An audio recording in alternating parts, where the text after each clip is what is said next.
वकुल्लुहुम मिन रसूलिल्लाहि मुल्तमिसुन गरफन मिनल बहरि औ रशफन मिनद्दियमी। और फिर मेरे भाइयों, हम अपने काम किससे करवाएं? अल्लाह से। और किसके जरिए? नमाजों के जरिए। नमाज़ों के जरिए अपने सारे मसाइल को अल्लाह से हल करवाएं।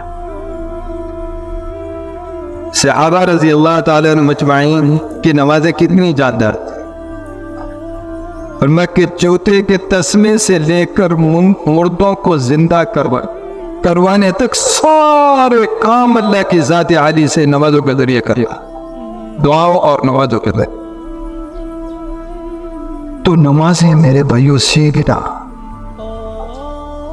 एक आम बंदे की नमाज भी वैसी, 4 माह वाले की नमाज भी वैसी, 7 माह वाले की नमाज भी वैसी, बल्कि उससे भी बाजू बात पर हो। क्या तुम हमारी तबलीग करेंगे? आम बंदा भी दुनिया के पीछे भाग रहा, 4 माह वाला भी दुनिया के पीछे भाग रहा। आम बंदा भी अपने मसाइल को पैसों से हल करने की कोशिश कर रहा है, तबलीग वाले भी अपने मसाइल को पैसों से हल करने की कोशिश कर रहे। तो तबलीग वालों में, आम बंदों में क्या फर्क है?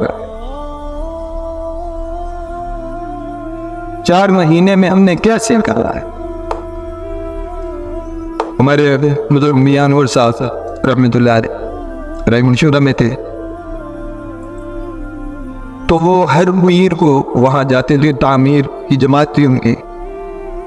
तो जब वापस आते अक्सर पूछते, कहते हाजी साहब पूछ रहे हैं कि फैसलाबाद में कितने बंदे ऐसे हो गए जिन्होंने बराए रास्त अल्लाह की ज़ात आली से देना सीख लिया।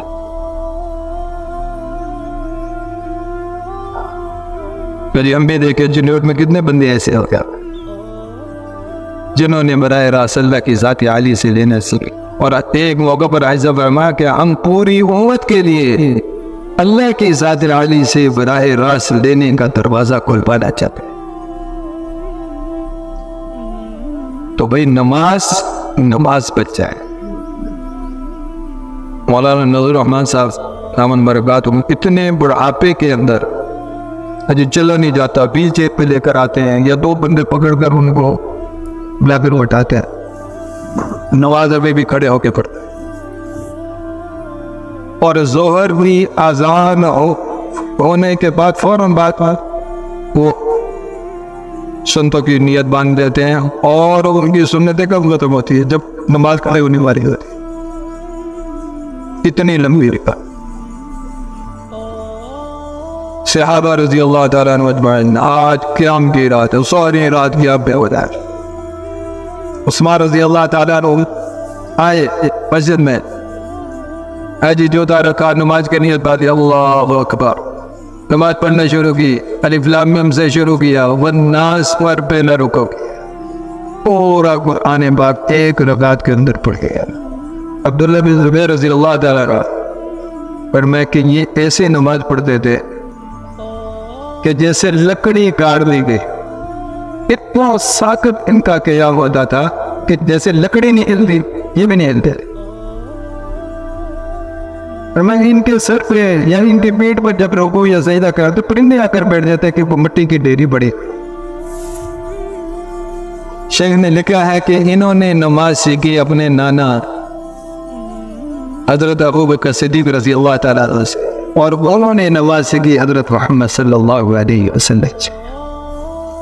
एक मरतबा ये नमाज पढ़ रहे मस्जिद में, जंग हो रही थी, एक कोयला लगा मस्जिद की दीवार पर, और एक दीवार का एक टुकड़ा टूटा पत्थर, और इनके दाढ़ी और हलक, ये कितना हौसला है, ये दाढ़ी ये हलक यहाँ से गुजर गया, और इनको जरा बराबर भी इंतजार नहीं हो। ये नमाज, एक मरतबा नमाज पढ़ रहे, छत से सांप गिरा, नीचे बच्चा लेटा हुआ, बच्चे को लिपट गया, शोर हुआ कि अपनी नमाज में लगे रहे।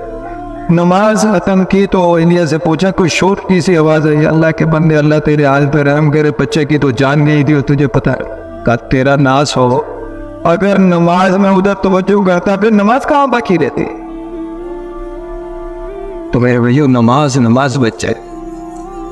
फज़ाइल सदक़ात के अंदर वो किस्सा लिखा ना हज़रत शेख ने, कुली वाला, कि वो कुली जो जा रहा था, लंबा किस्सा ना, मैं पकड़ दो वक़्त भाग रहा है तेजी से, तो वो जो उसको मारने लगा वो डाकू माल, उसने कहा कि तुम सारा माल ले लो, मुझे छोड़ दो। कहा नहीं नहीं, पहले तुझे मारूंगा फिर तेरा माल लूंगा। अच्छा मुझे 2 रकात पढ़ लेने दे। वो हंसा, वो हम लोग बड़े बड़े, इन्होंने भी यही कहा था, लेकिन इनकी नमाज ने कोई फायदा नहीं दिया। तो ये 2 रकात इन्होंने पढ़ी। अब इन्होंने सूरत फातिहा के बाद तो समझना है कि कौन सी पढ़ो। आए आए तो अब मैं अजीबुल मुस्तर्र इज़ा दआ, ये जुबान पर जारी हो गया है।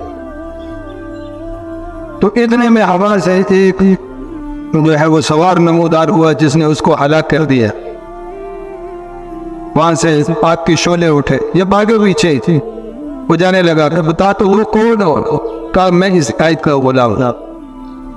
तो एक साथी फरमाने लगे, कहने लगे कि देखो नमाज तो उन्होंने भी पढ़ी थी, वो जो मरे बने थे, फरमाया कि उनकी नमाज नमाज नहीं थी, इसकी नमाज नमाज थी जिसने अल्लाह की मदद को उतरवा लिया। तो वही हम इसकी मशक करना, लंबी लंबी रखते पढ़ना, फिर लंबी लंबी दुआएं मांगना। बच्चों की भी तरबियत, छोटे छोटे बच्चों को देखें, छोटे बच्चों को मस्जिद तो नहीं लाना, जब मस्जिद में आके शोर करते हैं, बाज़ औक़ात मस्जिद नापाक कर देते हैं, लेकिन घरों में ऐसा माहौल बनाए, छोटे बच्चे छोटी बच्चियां अपनी माँ के साथ खड़े होकर नमाज पढ़े।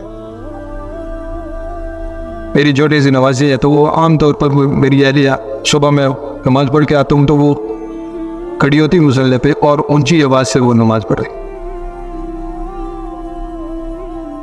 तो वो कहते मैं इसकी नमाज सुनती हूँ, मेरी अहलिया कहती मैं इसकी नमाज सुनती हूँ। नमाज के अंदर ये होगी तो छोटी वो 6-7 साल की, 6 साल के, तो 7 साल तस्हीह कराती है।